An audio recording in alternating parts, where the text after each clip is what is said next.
Bueno, vamos a comenzar. Vamos a hablar de las anemias normocíticas normocrómicas.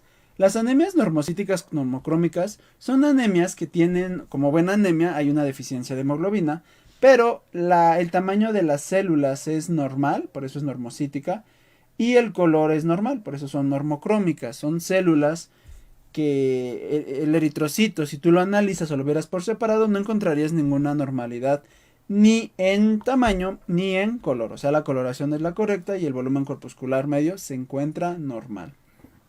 Y aún así hay anemia. Entonces el chiste es saber por qué tiene anemia estas personas. Las anemias normocíticas normocrómicas se originan debido a una hemólisis, a una pérdida aguda de sangre o a una producción insuficiente. Son las tres características que pueden llevar a que una persona sufra una anemia normocítica normocrómica. En hemólisis pueden ser características congénitas o adquiridas.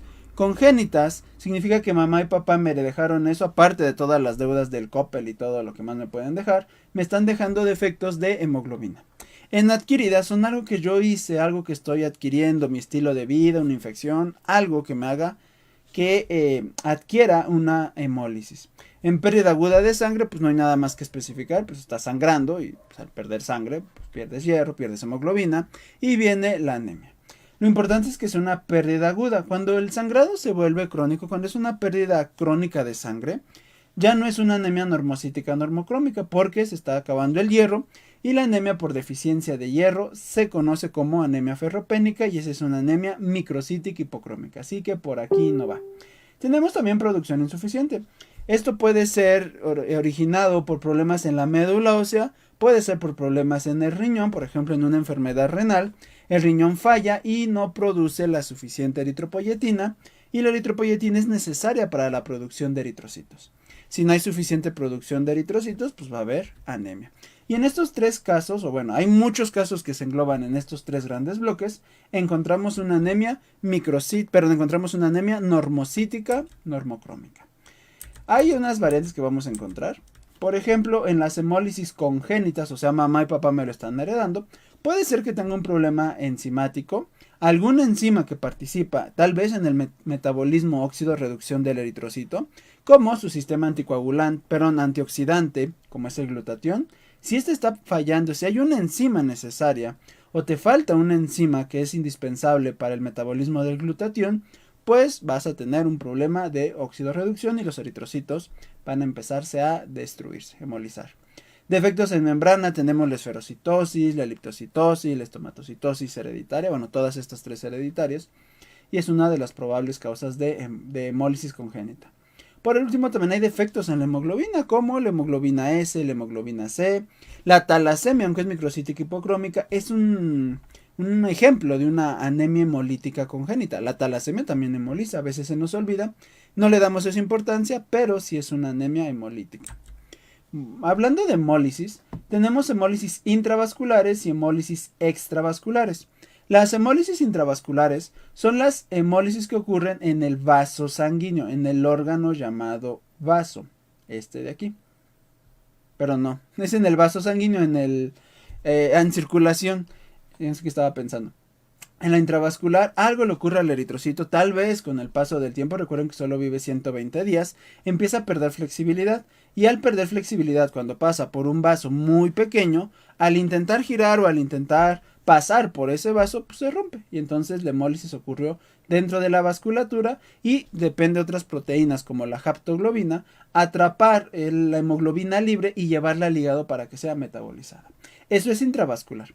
Mientras que extravascular tenemos la hemólisis que ocurre, ahora sí, en el órgano llamado vaso. No en el vaso sanguíneo, en el órgano llamado vaso. En el vaso ese eritrocito va a tener que pasar por varios filtros, por varios espacios delgados o estrechos para poder demostrar que todavía tiene esta flexibilidad. Si es un eritrocito viejo y no tiene la flexibilidad, no va a poder salir ni del vaso ni del hígado y va a empezar a ser hemolizado. Entonces, la hemólisis intravascular ocurre en los vasos sanguíneos y la extravascular ocurre en el hígado o en el vaso. El metabolismo de la hemoglobina lo hablaremos en otro video, dependiendo si les gusta o no el tema. La hemólisis intravascular ocurre en los vasos sanguíneos y es activado por complemento, IgM o IgG, mientras que la extravascular es en vaso e hígado y ocurre en fagocitosis mediada por IgM o IgG.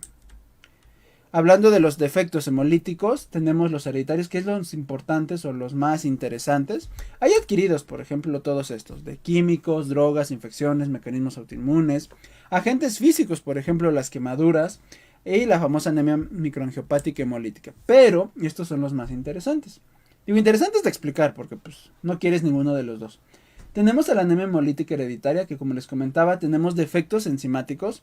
El más común es la deficiencia de glucosa 6-fosfato deshidrogenasa o defectos de membrana, como las versiones hereditarias que te había comentado. La esferocitosis hereditaria, la leptocitosis hereditaria, la estomatocitosis hereditaria y hay más, estos son solamente algunos. Defectos en la hemoglobina, tenemos la hemoglobina C, la hemoglobina SC, la hemoglobina SS, que esta es la anemia drepanocítica, y talasemia, si puede haber combinaciones. Puede ser que uno de tus padres te haya dado talasemia beta y el otro de tus padres, o sea, tu madre te haya dado anemia drepanocítica. Entonces tú tienes talasemia beta con anemia drepanocítica. O sea, Dios no te quiere y Dios sí castiga 2 veces, entonces tienes doble enfermedad. Así que sí llega a ver eso. Vean ya hablando de las partes adquiridas, como ven tenemos infecciones, puede ser por cualquiera de estas, por bacterias, por parásitos, por virus, y muy común Epstein-Barr o citomegalovirus, que recuerden que Epstein-Barr y citomegalovirus hasta te lo pueden pasar por un beso, así que andar besando desconocidos pues también puede llegar a causar esto, la famosa enfermedad del beso, que es causada por cualquiera de estos dos virus, y son de importancia clínica, así que ahí está el peligro, ¿no? De andar besando gente que no conocemos. Y bueno, de bacterias pues hay varias y parásitos, pues parásitos que viven principalmente dentro del eritrocito como Babesia. Bueno, ¿cómo sabemos que un paciente está hemolizando? Pues el extendido, hay varias cuestiones clínicas, por ejemplo la ictericia, la fiebre, la historia clínica, pero nosotros si nos llega la muestra al hacer el extendido, porque puede ser una hemólisis muy leve, si esperamos que el suero se separe, bueno, si el plasma se separe del tubo, pues vamos a ver ese color rojizo. Pero si yo tengo mi tubo morado y está perfectamente homogenizado, probablemente no me dé cuenta de la hemólisis. Cuando hago el estudio, pues a lo mejor el equipo reporta los fragmentos de eritrocito y me da una idea. Pero si no, lo que voy a tener es este problema. A la hora de hacer el extendido puedo encontrar cualquiera de estas anormalidades que me habla de que hay hemólisis, desde el esferocito. Recuerda que el esferocito es un eritrocito completamente esférico que ya perdió su flexibilidad y pues el destino de un esferocito es fallecer. Tenemos a los codocitos, estos codocitos que son los eritrocitos que antes se les conocía como dianocitos, antes ya no. Encontramos en anemia ferropénica, en talasemias, pero de igual forma hay pérdida de flexibilidad. Este es de los más importantes. El esquizocito. El esquizocito es un eritrocito en forma de triángulo. Este de aquí es muy importante, el esquizocito, no se nos puede escapar, porque el esquizocito cuando se encuentra en presencia de un paciente con trombocitopenia, o sea, si yo veo esquizocito, que es, así está, luego lo pronuncian como esquistocito, en algunos libros lo reportan así, no, el nombre correcto es esquizocito. Si este esquizocito lo encuentro en pacientes que tienen una trombocitopenia, es una disminución de plaquetas, existe el peligro o hay riesgo de que esa enfermedad sea más grave y de hecho hay que tener mucho cuidado cuando reportemos los esquizocitos. Es de mal pronóstico encontrar esquizocitos con una deficiencia de plaquetas. Tenemos al drepanocito que viene de la hemoglobina S que igual va a hemolizarse y el eliptocito que es muy parecido al esferocito, nada más que en forma de elipse y igual forma pues todos estos cuando veamos en un extendido alguno de estos significa que el paciente cursa o puede cursar con hemólisis. Bueno, vean, este es el esquizocito, ahí está. Este de aquí, el eritrocito en forma de triángulo, que es un fragmento de eritrocito en forma de triángulo, que es bastante importante reconocerlo. ¿Y por qué es tan importante el esquizocito? Tiene que ver con esta diapositiva. Vean, cuando un eritrocito va por el torrente sanguíneo y choca contra algo, pero ese algo lo parte a la mitad, vamos a tener dos células en casco. Lo partieron a la mitad y hay dos células en casco.